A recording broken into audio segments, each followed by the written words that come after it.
Hello दोस्तों video शुरू करने से पहले आपको इसकी स्पीड को 2x या 1.75x कर लेना, जिसकी वजह से आपका टाइम जो है सेव हो सके। तो दोस्तों आज हम क्या देखने वाले हैं, कंडीशनल फॉर्मेटिंग का पार्ट 2। कंडीशनल फॉर्मेटिंग आपको कहां मिलेगी, होम टैब पे जाने के बाद आपको कहां पे मिलेगी कंडीशनल फॉर्मेटिंग, यहाँ पे टॉप बॉटम रूल। तो हमने पिछली क्लास में हाईलाइटेड सेल रूल देख लिया, तो आज हम देखेंगे टॉप बॉटम रूल। तो सबसे पहले हम क्या करेंगे, अपने डाटा को सिलेक्ट करेंगे, उसके बाद कंडीशनल फॉर्मेटिंग में जाएंगे, उसके बाद टॉप बॉटम में जाएंगे और टॉप 10 आइटम्स को सिलेक्ट करेंगे। तो अभी आप देखोगे कि आपकी सारी की सारी जो है हाईलाइटेड होंगी। ये हाईलाइटेड इसलिए होगी क्योंकि अभी आपके पास टोटल 10 आइटम्स थी। अगर मैं इसको रिड्यूस करता हूं तो आप देखोगे कि आपके पास सिर्फ वन की, तो सिर्फ वन ही आपके पास हाईलाइटेड हो रही है। तो टॉप वन जो है आपके पास हाईलाइटेड हो रही है। तो सपोज करो अगर मैं इसको 50 कर देता हूं तो आपका ये वाला 50 भी क्या करेगा, हाईलाइट हो जाएगा, क्योंकि ये भी आपका क्या है, टॉप में है। ठीक है, अब इसको अगर मुझे क्लियर करना तो मुझे क्लियर रूल पे जाके clear rules from selected cell करूंगा, तो यहाँ पे ये आ जाएगा। ठीक है, फिर से मुझे सिलेक्ट करना डाटा और उसके बाद टॉप बॉटम पे जाना, उसके बाद टॉप 10% की जानी है। तो आपको भी पता है कि आपके पास 10 आइटम्स हैं, तो 10 आइटम्स का 10% कितना होगा, 1 आइटम। तो अभी क्या होगा, सिर्फ आपकी 1 आइटम हाईलाइटेड हो जाएगी, जो कि अभी आपको 2 इसलिए दिख रही है क्योंकि इसमें क्या है आपका 50-50। अगर मैं इसको 30 कर दूंगा तो जैसे ही मैं 30 करूंगा तो आप देखोगे ओनली 50 है।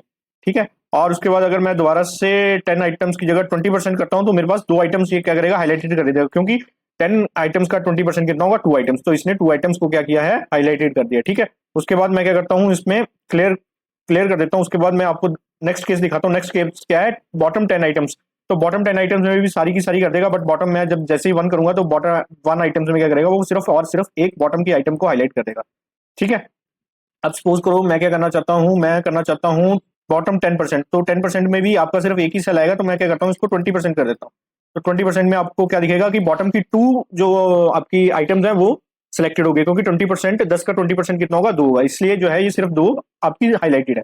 ठीक है, उसके बाद मैं आपको नेक्स्ट चीज बताता हूँ। बॉटम सेल रूल में आप क्या है, आप अबव एवरेज भी सिलेक्ट कर सकते हो। ठीक है, तो सबसे पहले तो मैं आपको इसमें क्या करता हूँ, क्लियर रूल करके इनकी एवरेज दिखाता हूँ। सपोज करो आपके पास इनकी एवरेज कितनी है, 28.5 इनकी एवरेज है। ठीक है, तो मैं अगर फॉर्मूला लगाता हूँ इन पे अबव एवरेज, ठीक है, तो आप देखोगे जितने भी 28.5 से बड़े नंबर हैं उतने सारों के सारा क्या हुआ, ये सिलेक्ट हो गया। अगर यहाँ से आप क्या कर सकते हो, कलर भी चेंज कर सकते हो, कस्टम कलर भी कर सकते हो। सपोज करो आप लाइट ये ब्लू कलर करना चाहते हो तो ब्लू पे ओके करो, तो भी आप देखोगे कि ये ब्लू में हो गया, तो आप सिंपली ओके करोगे। ठीक है, और सिंपली अगर आपको क्या करना है, बिलो एवरेज देखना है, तभी आपको क्या करना है, टॉप बॉटम रूल पे जाना है और बिलो एवरेज करना है और ओके करना है। तो आप देखोगे कि बिलो एवरेज वाले ये हाईलाइटेड हो गए। ठीक है, अगर मैं 25 को 30 करूंगा तो ये अब एवरेज वाले में कन्वर्ट हो जाएगा। तो आशा करता हूँ कि आपको कंडीशनल फॉर्मेटिंग में टॉप बॉटम रूल्स भी आए हैं। तो इसमें कुछ मैंने थोड़ी सी डिटेल लिखी है, कैसे कैसे क्या क्या करना है, तो आप इसको देख सकते हो या स्क्रीनशॉट ले सकते हो।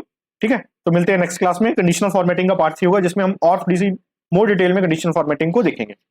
तब तक के लिए धन्यवाद। अगर कोई भी सजेशन है तो आप प्लीज कमेंट करिए, मैं उन सजेशन को जरूर अप्लाई करूंगा। और अगर कोई चीज नहीं समझ आ रही है तभी कमेंट करो, मैं उसका भी रिप्लाई आपको जरूर दूंगा।